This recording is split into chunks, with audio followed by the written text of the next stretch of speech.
L'attaque djihadiste sur la station balnéaire de Grand Bassam le dimanche noir a fait plus de 18 morts côté civil. À qui la faute? Sur ce, les Bassamois se prononcent. Et moi, je suis Plena Nathalie, la directrice de l'hôpital général de Grand Bassam. Les impressions, je voudrais plutôt m'attarder sur la mobilisation de tout le personnel de santé qui a bien voulu s'associer à ceux de l'hôpital général de Grand Bassam pour la prise en charge de toutes ces victimes que nous avons eu à recevoir ici dans notre hôpital. Et je remercie aussi tout le personnel de l'hôpital général de Grand Bassam, ceux qui étaient de service ou non, qui dès qu'ils ont eu à apprendre cette nouvelle, se sont de manière spontanée associés à nous. Bon, grâce à eux, la prise en charge a été correcte. Nous avons pu répondre dans les délais pour faire une bonne prise en charge. Voilà. Comme tout être humain, nous avons été horrifiés par l'acte. Et vraiment, c'est de présenter sinon tous nos encouragements à tous ces blessés-là pour qu'ils puissent supporter cette douleur. Et on leur souhaite un bon rétablissement.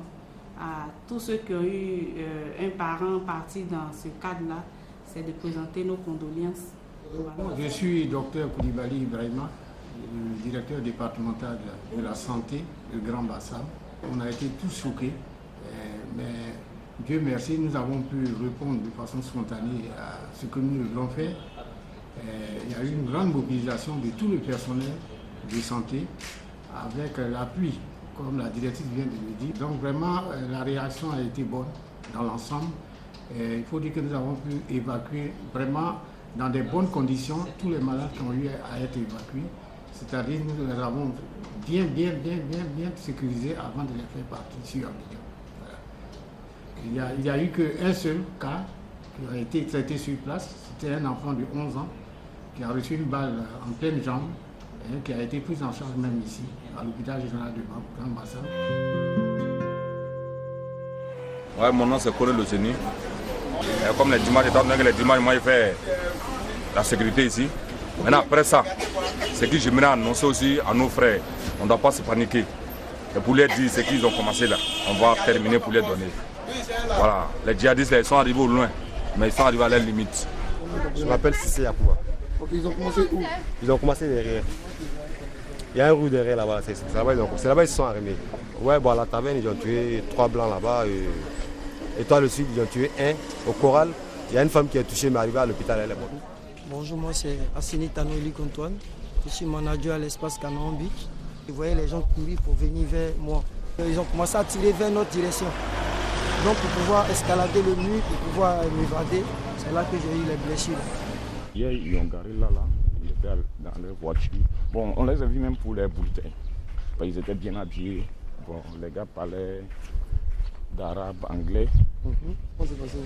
Bon, il était assis là, il n'y a plus les bouteilles. Il partait pour montrer ça à d'autres clients. Quand j'ai entendu, ils ont été criés, ça tire, ça tire. Donc même on dit à d'autres gens qui disent non, c'est pétard. Je vois les gens crier. Moi, c'est fouillé, c'est parti à l'étoile du sud. C'est là-bas, on est parti se cacher là-bas. On était nombreux là-bas. Et ils vous ont trouvé encore l'étoile du sud? Ils nous ont trouvé là-bas encore. C'est ça, il y a d'autres personnes qui disent non, ils ne sont pas encore partis, ils sont encore là. On n'a qu'à se cacher. Donc on est resté là pendant 1 heure du temps. Ça à 15 heures, on est sorti maintenant. L'état civil, c'est M. Guizier Gbalou Armand, Osbiacher en tant qu'artiste. Ouais, je travaille à Djaliv, je suis artiste maison et aussi manager de Djaliv. Effectivement, j'étais présent aux environs de midi par là. J'étais arrêté sous l'hangar. Et il y a un couple de plagistes qui venaient comme chaque dimanche à la plage. Et 2 individus armés ont débarqué. Ils ont saisi de nulle part par derrière. Et ils ont ouvert le feu sur le jeune homme au téléphone par derrière. Et là, lorsqu'on a vu ça, j'étais avec mon frère là. Il essayait de se cacher derrière les voitures. Il y a un autre qui est apparu par derrière. Il a aussi ouvert le feu. Donc là, il me suis couché.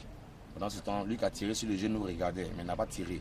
Il avait son arme pointée, mais il a plaqué son arme vers là. Et là, en courant. Et le deuxième a tiré sur une dame qui vendait de l'eau, des arachides, qui était juste à l'entrée. Donc, je suis resté couché là pendant un moment. Et après, on s'est levé. Ils sont entrés dans le Djaliv. De mes yeux, j'ai vu une dizaine de personnes à la plage, plus la première victime. Donc c'est ici qu'ils ont commencé par là, l'étoile du sud. Le premier coup de feu s'est passé là, devant moi. Ils sont arrêtés comme ça. Là. C'est une zone qui est très fréquentée. Donc le week-end, on sait que tout le monde vient à Bassam. C'est la première station balnéaire d'Abidjan. Donc le week-end, c'est normal qu'il y ait du monde. Est-ce que vous avez l'impression qu'ils ont aussi voulu frapper l'économie ivoirienne? C'est une possibilité, mais oui, peut-être. Je peux vous répondre, je ne peux pas penser pour eux, mais c'est possible. Bon, moi, je m'appelle Taïd Agrissel Jean-Baptiste. J'étais au Chelsea Beach.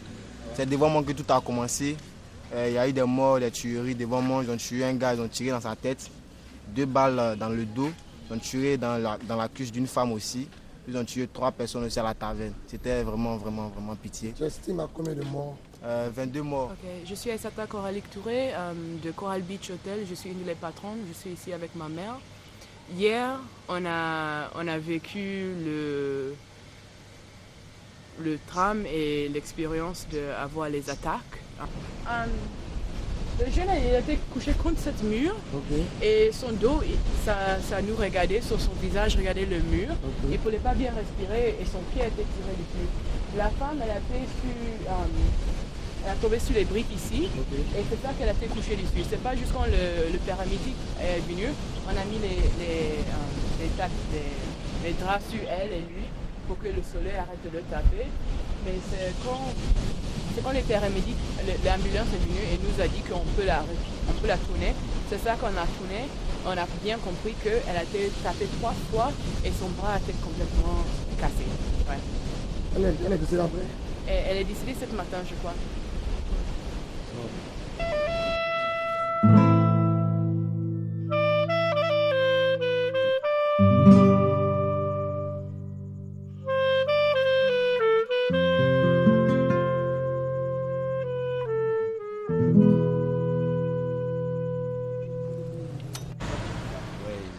Alido.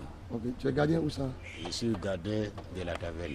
C'est comme ce que je vous dis. On ne peut pas voir les lions qui courent derrière toi. Tu peux savoir comment, s'il galope ou bien il fait, comment on ne peut pas dire que vraiment je vois comment il est couru. Donc ce qui s'est passé, je ne peux pas dire que ouais, c'est passé comme ça. Moi, ce que j'ai attendu les coups de fusil. Donc je n'ai même pas bougé, j'ai laissé. Il y a eu combien de morts à la taverne? Bon, normalement, c'est 3. Et donc les djihadistes sont rentrés à la taverne? Ah oui. Et quand ils sont rentrés, ils ont dit quoi? Est-ce qu'on ne peut pas savoir ce qu'ils ont dit parce qu'ils n'ont pas parlé avec quelqu'un? Ils étaient barbus, ou ils étaient en boubou, ils étaient en civil? Je vous dis que je n'ai même pas été dedans là-bas. Je suis gardien, je suis dehors. Ah, donc quand le lion te poursuivait, tu n'as pas regardé derrière? Si c'est toi, tu peux regarder? En tout cas, je ne vais pas regarder. Hein. Voilà. Moi, c'est Désalé Henri Joël. Hier, aux environs de 11h à midi, là-bas, il y a des gens qui sont venus, ils ont pris un pot en face du marquis Jalive. Moi, c'est Daniel, c'est le Montréal, l'état civil. Vraiment, on a été tous déçus parce qu'on ne s'attendait pas à ça. Et vous faites quoi la gare ici? Montez à bien. Mais non, mais c'est Diakité Daouda. Je suis un chauffeur. J'ai fait la ligne Abidjan-Bassam. Pour ce qui s'est passé hier, vraiment, ça n'a pas été bien. La Côte d'Ivoire est un pays émergent. Nous sommes en train de sortir de la crise. On demande à ce que les djihadistes nous laissent tranquilles. Laissent les Ivoiriens vivre tranquilles. Parce qu'on a trop souffert. Est-ce qu'il y a eu plus de 22 morts? Bon. Sincèrement, je n'étais pas sur le lieu, j'étais au travail. Bon, il y a d'autres qui disent 17 morts, d'autres disent 22. Donc, mon nom c'est Sako Pousseni Abdallah. Je pense bien que l'événement d'hier, c'est vraiment un événement très tragique. On ne s'y attendait pas vraiment à ça. Et vraiment, je peux dire que c'est vraiment très pathétique. Et à votre ligne, il y a plus de 22 morts? Oui, je pense bien qu'il y a eu plus de 22 morts. Quel est le message apporté aux autorités ivoiriennes? Bon, je peux dire que c'est de renforcer plus encore les contrôles. Quant au niveau des frontières, ça va qu'au niveau de toutes les villes de la Côte d'Ivoire. Parce que vraiment, on ne veut pas vivre encore ce genre de trucs. Voilà, on veut avoir vraiment une vie paisible, voilà, pour que vraiment on puisse avoir plus d'investisseurs qui puissent venir. Parce que la stabilité d'un pays repose d'abord sur la paix. Quand il n'y a pas de paix, il n'y a pas de stabilité. Parce que je pense qu'on peut vraiment... Vraiment, on ne s'attendait pas à ça. Donc vraiment, le message que moi je peux lancer au gouvernement ivoirien, c'est de renforcer plus la sécurité. Parce qu'on a constaté que hier, c'est eux qui nous ont vraiment fait sortir du chaos. Parce que s'ils n'étaient pas là, je crois que Bassam aurait semblé dans le chaos.